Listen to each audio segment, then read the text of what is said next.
పరోపకారాయ ఫలంతి వృక్షః పరోపకారాయ వహంతి నద్యః పరోపకారాయ దుహంతి గాయః పరోపకారం ఇదం శరీరం పరోపకారాయ ఇదం శరీరం పరోపకారాయ ఫలంతి వృక్షః.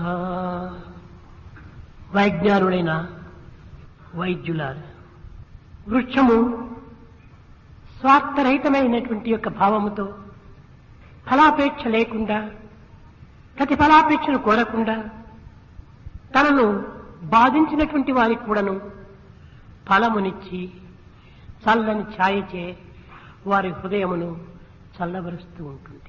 పరోపకారాయ వహంతి నద్యః. పరోపకార నిమిత్తమై ఫలాపేక్ష లేకుండా జలము సర్వుల యొక్క దాహమును తీర్చటమే కాక దేహమును కూడాను పరిశుద్ధపరుస్తూ వస్తుంది. పరోపకారాయ దుహంతి గాయః. ఎట్టి స్వార్థము లేక పరార్థము చేత పవిత్రమైన క్షీరమును ప్రజలకు అందించి నిస్వార్థమైనటువంటి జీవితాన్ని గడుపుతుంది గోవు. పరోపకారాయ ఇదం శరీరం. మానవ శరీరము కూడాను పరోపకార నిమిత్తమై ప్రాప్తించినదే కాని స్వార్థ స్వప్రయోజన నిమిత్తమై ఏర్పడినది కాదనేటువంటి సత్యాన్ని మానవుడు మొట్టమొదట గుర్తించాలి. ఎన్ని విద్యలు నేర్చినప్పటికీ, ఎంత సంపద సంపాదించినప్పటికీ, ఎంత వైజ్ఞానుడైనప్పటికీ ఇవన్నీ కూడాను కేవలం మానవుడు సమాజం నుండినే పొందగలుగుతున్నాడు.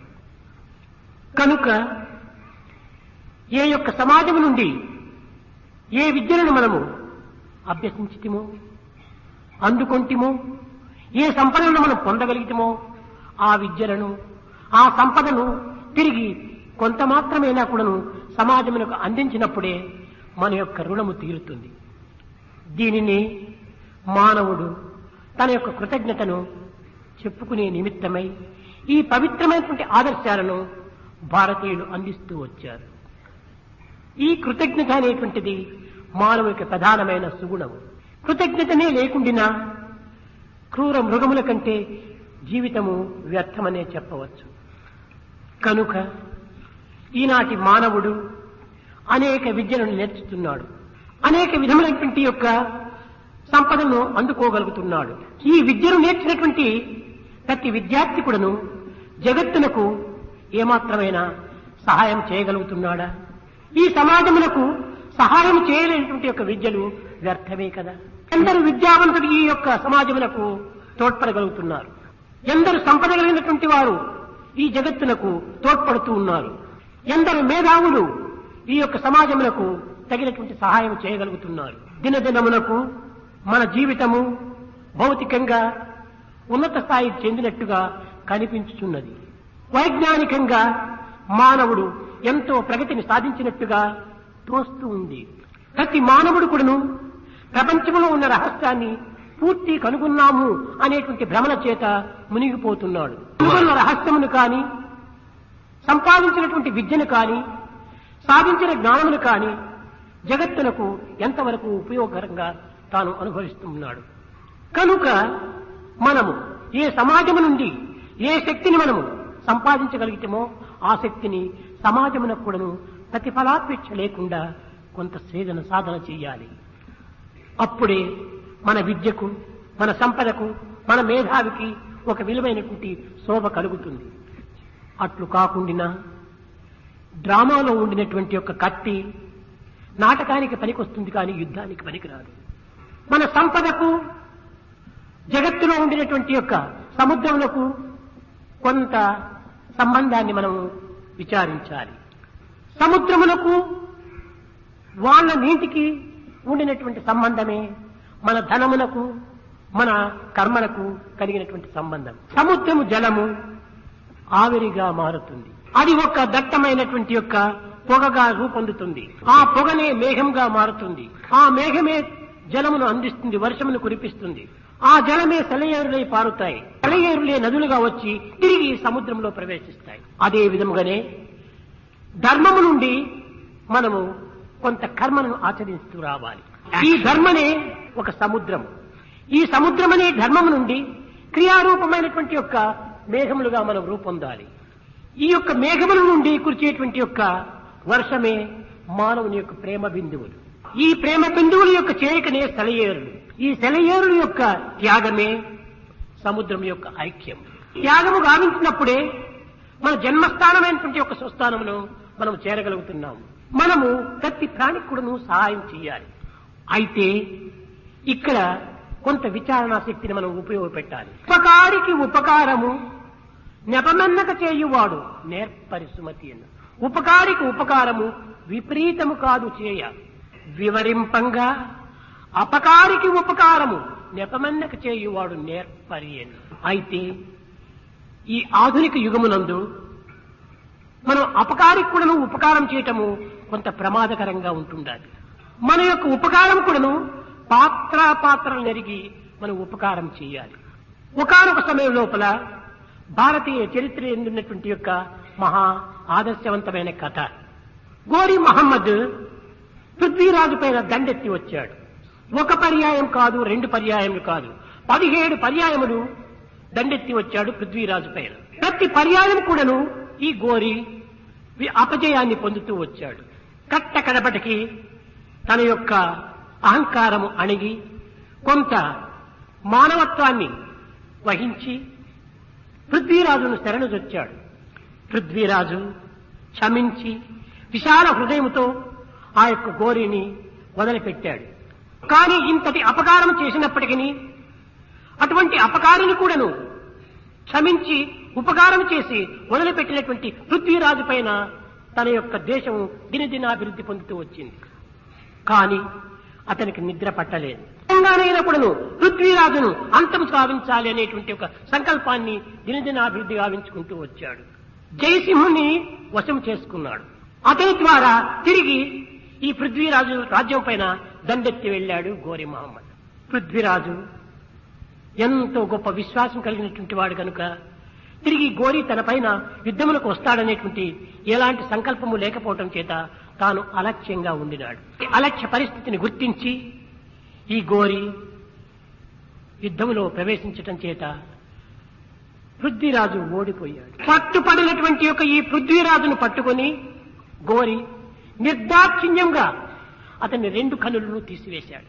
17 పర్యాయములు క్షమించినటువంటి యొక్క పృథ్వీరాజు యొక్క దీనిని కించిత్తైన కూడా కృతజ్ఞత తెలుపుకోకుండా అలాంటి దయాహృదయుడైనటువంటి యొక్క పృథ్వీరాజు యొక్క నేత్రములే తీసివేసించాడు ఈ గోరి. బట్టి మనం తెలుసుకోవాల్సింది ఏమిటంటే ఉపకారము చేసినటువంటి వారికి ఏనాడైనా కూడా మన జీవితంలో ఒక కృతజ్ఞతను మనం చూపించాలి. అయితే ఈ అపకారికి కూడా ఉపకారం చేసేటువంటి విషయంలో కూడాను కొంత విచక్షణ జ్ఞానం కలిగి ఉపకారం చేయాలి. కనుక మనం చేసేటువంటి యొక్క సర్వకర్మలు కూడాను పరిస్థితుల యొక్క ప్రభావాన్ని పురస్కరించుకొని ఆ కర్మలో మనం పాల్గొనాలి. అయితే ఆరోగ్య విషయమునందు ఇట్టి భేదములు ఏమాత్రం కూడాను పాటించకూడదు. ప్రతి మానవునికి కూడాను హార్ట్ లంగ్ మిషన్ తన తల్లియే. ఆ తల్లి తన యొక్క కుమారులకు హార్ట్ లంగ్ మిషన్ గా ఉన్నదే అనేటువంటి యొక్క విషయం కూడాను తల్లికి తెలియదు. ఆ బిడ్డ యొక్క దేహం సర్వత్రా కూడాను రక్తంను ప్రసరింపచేసేటువంటిది కానీ గుండెను ఆడింపచేసేటువంటిది కానీ తల్లియే. అదే విధంగానే ఈనాడు ఈ హార్ట్ లంగ్ మిషన్ కూడాను ఇతరులకు నేను ఉపకారం చేస్తున్నానని కానీ అశుద్ధమైన రక్తమును పరిశుద్ధపరుస్తున్నానని కానీ పరిశుద్ధమైన రక్తాన్ని గుండెకి ఎక్కిస్తున్నానని కానీ ఏమీ తెలియదు. ఇటువంటిది హార్ట్ లంగ్ మిషన్, పవిత్రమైనటువంటి హార్ట్ లంగ్ మిషన్. అదే విధంగానే మన కన్న తల్లి కూడాను పవిత్రమైనటువంటిది తల్లి.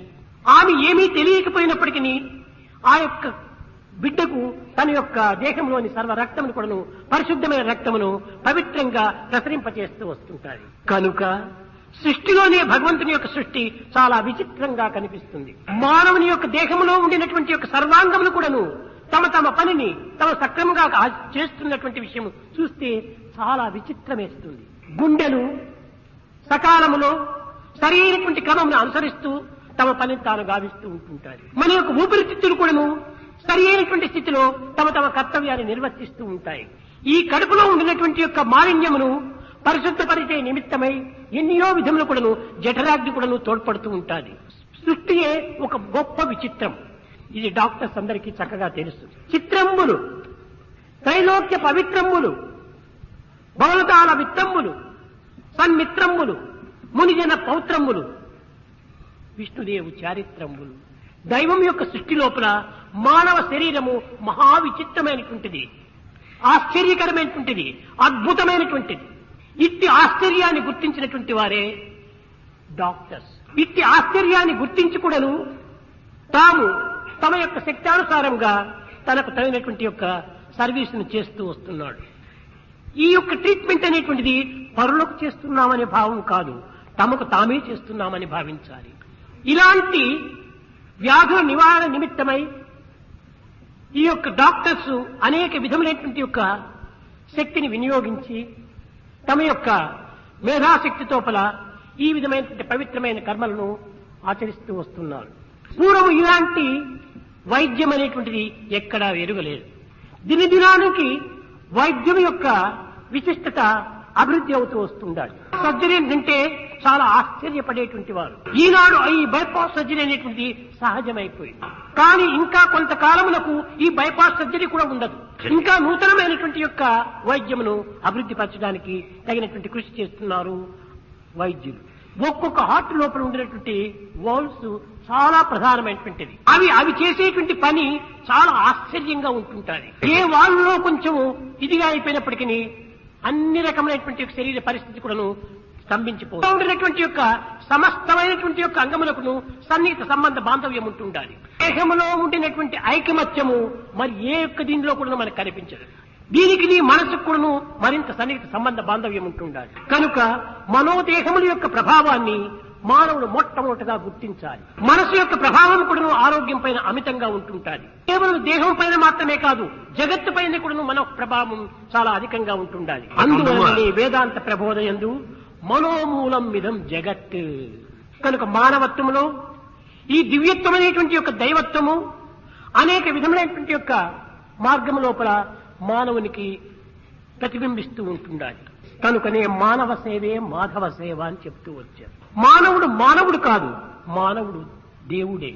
ఏ సేవలు చేసినప్పటికీ దైవ సేవగానే మనం భావించాలి. కనుక ఈనాటి వైద్యులు దినదినాభిగా అభివృద్ధి నొందుతూ నూతనమైనటువంటి యొక్క చికిత్సలను అనేక విధములైనటువంటి మార్గంలో కనిపెడుతూ పరిశోధిస్తూ పరిశీలిస్తూ అనేక విధమైనటువంటి రోగములను నివారణ గావిస్తూ వస్తున్నారు. ఈనాడు వైద్యులు ఎంత అధికమవుతున్నారో రోగములు కూడా అంత అధికమవుతూ వస్తున్నాయి. దీనికి కారణం అనేటువంటిది ప్రతి వైద్యుడు కూడా చక్కగా గుర్తించాలి. ఈ రోగముల యొక్క అభివృద్ధికి కారణం ఏమిటి అనేటువంటిది ఈ రోగులకు చక్కగా మనము బోధించడానికి తగిన కృషి చేయాలి. దీనికంతా కూడా ఆహార విహారములే ప్రధానమైనటువంటి యొక్క సత్యాన్ని చక్కగా అర్థమయ్యే రీతిగా బోధించాలి. కేవలం చేసేటువంటి వైద్యం అంతా కూడాను శాశ్వతమైనటువంటిది కాదు. ఇది కేవలము ఒక కృత్రిమమైనటువంటి యొక్క చికిత్స చేత కొంతకాలంలో జీవితాన్ని గడపడానికి అవకాశం అందిస్తుంటారు. సత్యాన్ని ప్రతి రోజు కూడా గుర్తించి తన పరిమితమైనటువంటి యొక్క జీవితం లోపలనే పవిత్రమైనటువంటి కార్యంలో ప్రవేశించాలి. బైపాస్ సర్జరీ జరిగింది, హార్ట్ సర్జరీ జరిగింది. కానీ ఎన్ని రకమైనటువంటి యొక్క ఇది జరిగినప్పటికీ ఇవన్నీ కూడాను శాశ్వతమైనటువంటివి కాదు. ఇవన్నీ కేవలము ఒక కృత్రిమమైనటువంటివి. ఆ కృత్రిమమైనటువంటిదంతా కూడాను డాక్టర్స్ యొక్క శక్తి సామర్థ్యంతో ఏర్పడుతున్నాయి. ఆర్ట్ యొక్క ప్రభావమే. ఈ ఆర్ట్ యొక్క ప్రభావం అంతా కూడాను హార్ట్ పైన ఆధారపడి ఉంటుండాలి. ఆర్ట్ అంతా కూడాను బహిర్దృష్టమైనటువంటిది. హార్ట్ అంతర్ముఖమైనటువంటిది. ఇది కేవలం భగవత్ సృష్టి. ఇది అంతా కూడాను మానవ సృష్టి. నర సృష్టికి నారాయణ సృష్టికి సన్నిహిత సంబంధ బాంధవ్యం ఉంటుంది. అది ప్రతిబింబము. ప్రతిబింబముల యొక్క సంబంధం అనేటువంటి దానికి మధ్యలో ప్రకృతి అనేటువంటి అర్థం ఉంటుండాలి. అయితే ఈ ప్రకృతి భావమును మనం ఏనాడు మనము దూరం గావించమో ఆనాడు బింబ ప్రతిబింబం రెండు ఏకమైపోతాయి. లోపల 3-1 అంటారు. కానీ ఆధ్యాత్మికమైనటువంటి ఈ యొక్క లెక్కల యందు 3-1 అంటుంది. ఎట్లయితే ఒక మిర్రర్ ముందు నీవు వెళ్ళినావు, ఆ మిర్రర్ ముందు పోయి నీవు ప్రతిబింబానికి నమస్కారం చేశావు. ఎన్ని ఉంటున్నాయి? నీ ప్రతిబింబము అద్దము 3 ఉంటున్నాయి. కానీ ఈ అద్దమును తీసివేస్తే ప్రతిబింబం కూడా పోతుంది, నీవు ఒక్కడే ఉంటావు. నీవు అనేటువంటిది దైవత్వము, ఈ ప్రతిబింబం అనేటువంటిది జీవత్వము, ఈ యొక్క అద్దము అనేటువంటిది ప్రకృతి. ఈ ప్రకృతి అనే అద్దములో నీవు ప్రతిబింబించేంత వరకు నీవు వేరుగానే ఉంటావు. ఈ యొక్క భావం అనే అద్దమును తీసివేస్తే దాంతో పాటు జీవత్వం అనేటువంటి ప్రతిబింబం కూడా పోతుంది. కనుకనే మన దేహం అనేటువంటిది ఒకటి కాదు, 3. The one you think you are, the one others think you are, the one you really are. కనుక దైవము ప్రత్యేకంగా లేడు, అందరూ దైవ స్వరూపులే. దైవం యొక్క అనుగ్రహం చేతనే మీ శక్తి సామర్థ్యం ఈ విధమైన పవిత్ర మార్గంలో ప్రవేశపెడుతున్నారు. కానీ నీ కర్తవ్యాన్ని నీవు నిర్వర్తించాలి. దీనినే కర్తవ్యం యోగముచ్యతే అన్నారు. కనుక డాక్టర్లు ఈనాడు ప్రపంచమునకు చేసేటువంటి సేవలు చాలా అద్భుతమైనటువంటివి. దీనిలో మరొకటి కూడా మీరు విచారించాలి. జగత్తులో శ్రీమంతులు ఉంటున్నారు, దాన ధర్మాలు చేస్తూ పోతుంటుంటే ఈ ధనము కొంతవరకు తరిగిపోతుంది. ఒక ట్యాంక్ లో నీవు వాటర్ ఫిలప్ చేస్తే నిత్యము దాన్ని ఉపయోగిస్తుంటే ట్యాంక్ లో వాటర్ కూడా లెవెల్ తగ్గిపోతుంది. కానీ విద్యా విషయం అట్టిది కాదు. ఎంత వినియోగించుకున్నది అంత నీకు ఎక్స్పీరియన్స్ అధికమైపోయి ఇది పెరుగుతుందే కానీ తరగదు. నీవు సర్జరీ, నీవు ఆపరేషన్ చేసేదాంట్లో చక్కగా ప్రసిద్ధి పొందావు. అయితే ఈ ప్రసిద్ధి ఎట్ట కలిగింది? నిజము నీవు ఆపరేషన్ చేయటం వల్ల నీ ఎక్స్పీరియన్స్ పెరిగిపోయింది, దాంతో పాటు విద్య కూడా పెరిగిపోయింది.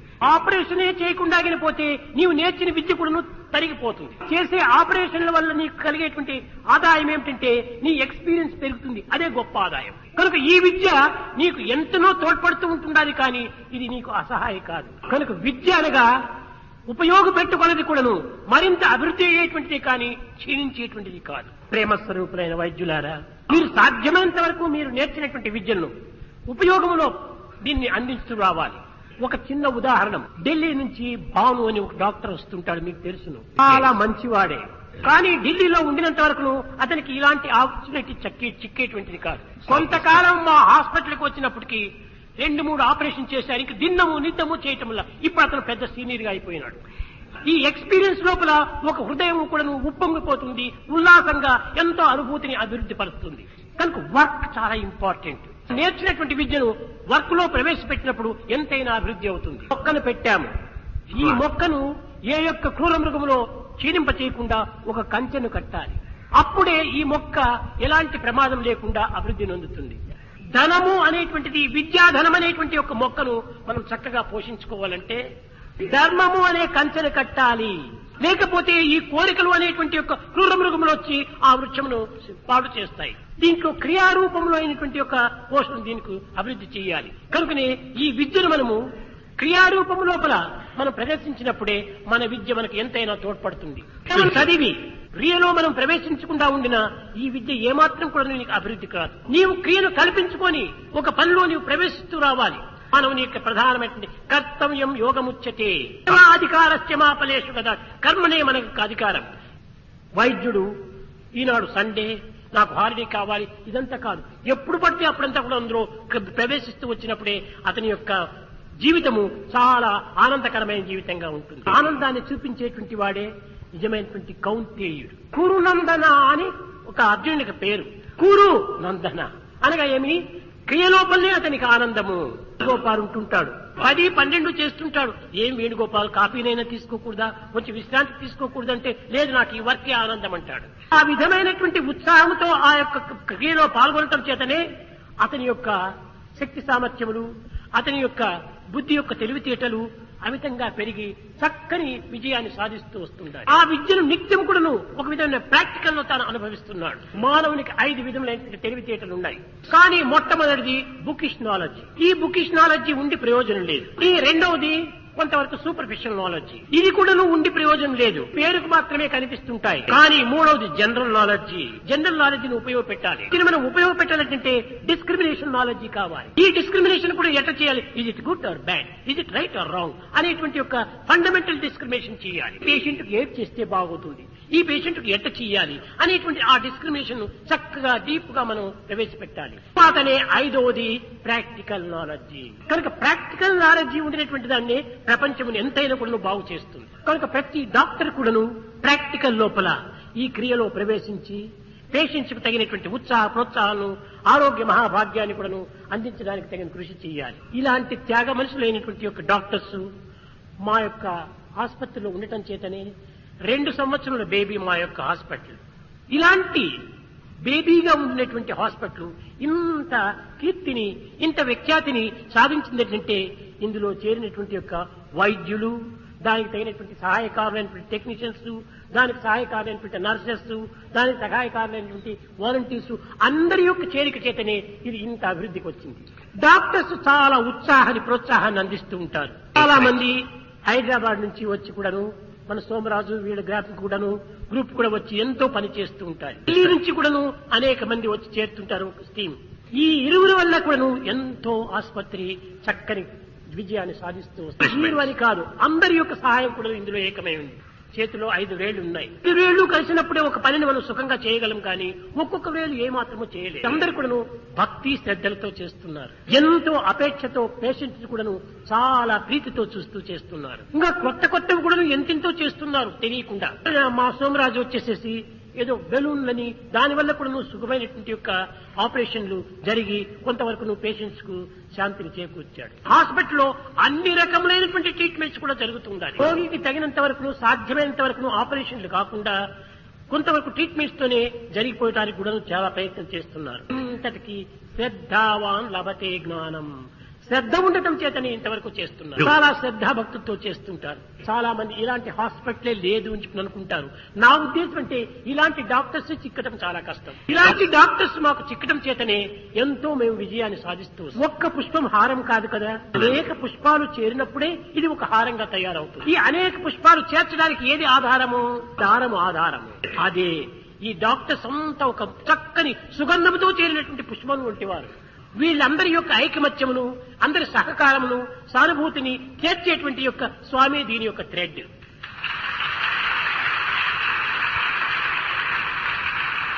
ఈ డాక్టర్స్ అనేటువంటి ప్రవశ్య లేకపోతే ఈ దారాన్ని ఎవరు దేవుడి మెడలో వేయరు. లేకపోతే ఎవరు ఈ పూలు హారంగా చేర్చలేరు. కనుక ఈ 2 కూడాను ఒకదానికొకటి సన్నిహిత సంబంధ బాంధవ్యంగా ఉంటుండాలి. అలాంటి ఐకమత్యం ఇక్కడ చేరటం చేతనే ఇంత విధమైనటువంటి విజయాన్ని సాధిస్తూ వస్తున్నాం. ఎట్లా జరుగుతుంది ఇది ఫ్రీగా? హాస్పిటల్ ఇంత పెద్ద హాస్పిటల్, ట్రీట్మెంట్స్ అంతా కూడా ఎట్లా ఫ్రీగా జరుగుతుండాలి ప్రశ్నిస్తారు. నా యొక్క ఆన్సర్ ఏమిటంటే డాక్టర్స్ స్వామి యొక్క ప్రేమ, వారి ప్రేమ, సన్నిహిత సంబంధం కావటమే దీనికి మూల కారణం. ఒక్కటి ఉండినా కూడాను ఇంత విజయాన్ని సాధించలేరు. కనుక ఏ దేశమందైనా, ఏ కాలమందైనా, ఏ ఆసుపత్రి ఎందైనా కూడాను విజయాన్ని సాధించాలని, ఫ్రీగా మనం ట్రీట్మెంట్ చేయాలనుకుంటుంటే ప్రేమను పెంచుకోవాలి. దైవ విశ్వాసమే లేకపోతే మనం ఏ పని చేయలేము. సర్వత్రా పని చేసేది అదే. బాడీ ఒక ఇన్స్ట్రుమెంట్, మైండ్ ఒక ఇన్స్ట్రుమెంట్. చేత్తో ఆపరేషన్ చేస్తున్నారు, కానీ ఆపరేషన్ చేసేది కత్తి కాదు, ఇది ఒక ఇన్స్ట్రుమెంట్ మాత్రమే. పట్టుకున్నటువంటి వాడే ఈ యొక్క ఆపరేషన్ ను చేయగలుగుతున్నాడు. కనుక దైవశక్తి అనేటువంటి దీంట్లోపలే ఈ డాక్టర్స్ అంతా కూడా ఒక ఇన్స్ట్రుమెంట్ గా పనిచేస్తున్నారు. ఎంతటి విజయాన్నైనా మనం సాధించవచ్చు. కనుక మన ఆసుపత్రి యొక్క ప్రభావము ఇట్టిది అట్టిదని చెప్పడానికి ఏమాత్రం కూడా ఆశ్చర్యమేమీ లేదు. ఇదంటే డాక్టర్స్ యొక్క ప్రేమతత్వము, డాక్టర్స్ యొక్క శక్తి సామర్థ్యం యొక్క విశ్వాసము, దీనికి ఇన్ని రకమైనటువంటి ఉత్సాహాన్ని కదా అందిస్తూ పనిచేస్తూ వస్తున్నారు. ఇంకా డాక్టర్ కాకపోయినా కూడాను మన మహాజన్ చాలా శ్రమ పడుతుంటాడు పాపం.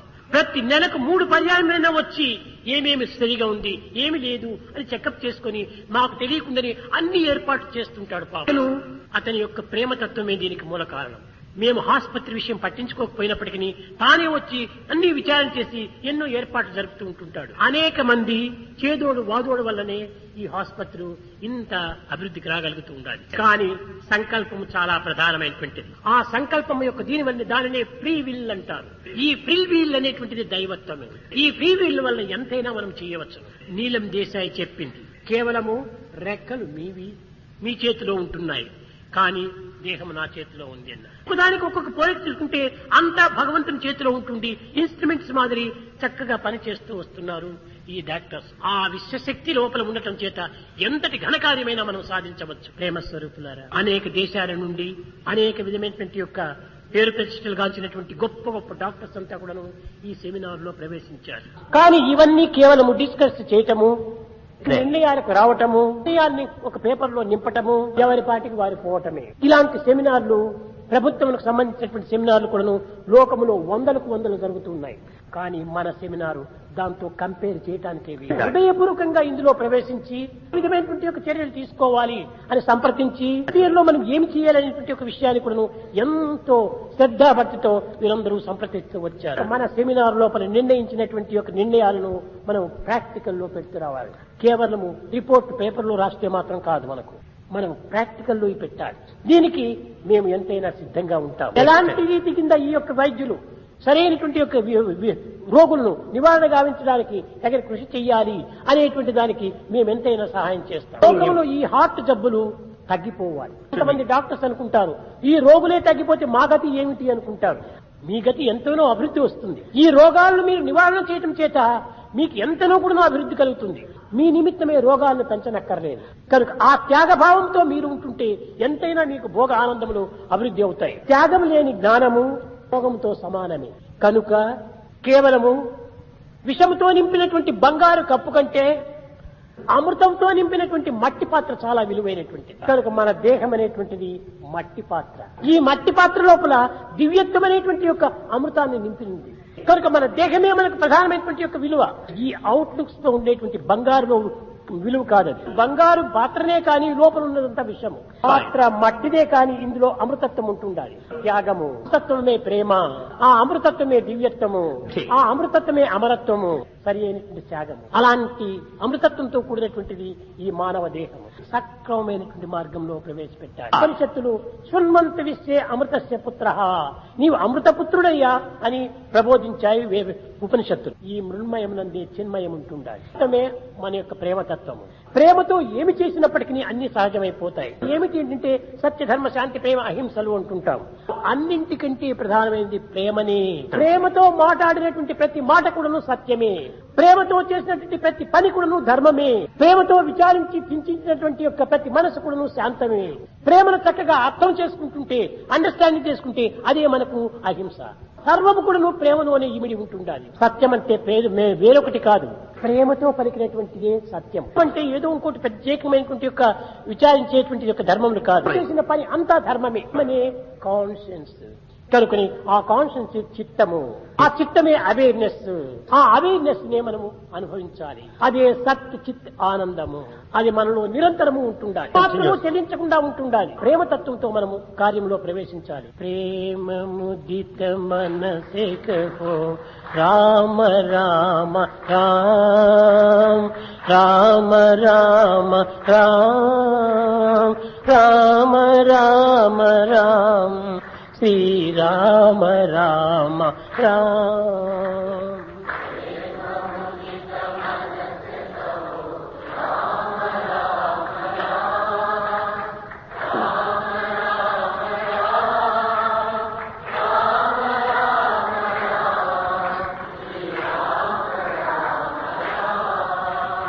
పాప కటే దుఃఖ మిటే లేత రామ నామ.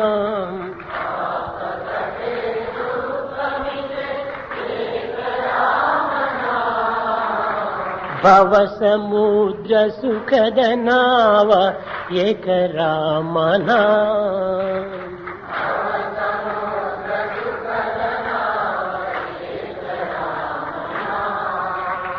పరమ శాంతి సుఖ నిదాన దివ్య రామ నామ.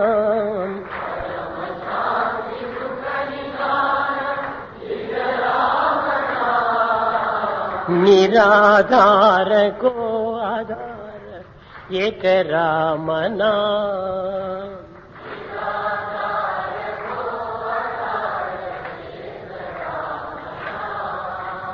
माता पिता बंधु सखा सब ही राम नाम।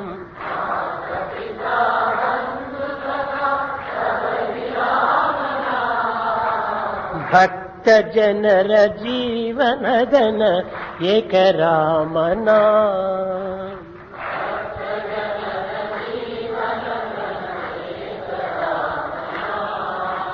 రామ రామ రామ రామ రామ రామ రామ రామ రామ శ్రీరామ రామ రామ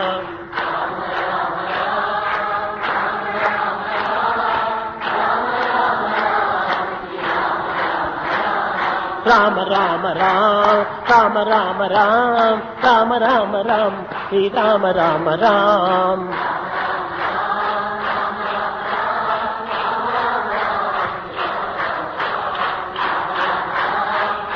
అని